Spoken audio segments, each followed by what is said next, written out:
Videosi kabinetinde bulunan şu vakıda bulunan kabinet.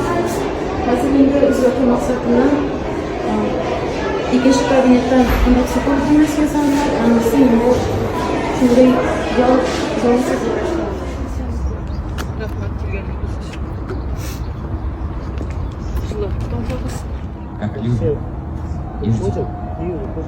Побежав по садам и по полю, напоив и цветы, и леса, подышав родным воздухом боя, поднимался вверх.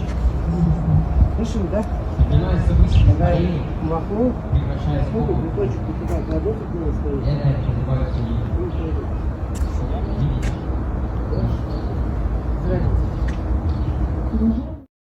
Derini kibri yarası Bekit yolun nişek tabası Biz bu yollar yaşarmız Ağırlıklar bu saçlarımız Nikitkenin bilmi berkende Varımızda yazma şirkinde Vaya, vaya vararken bu dünya Kimi yazmış günler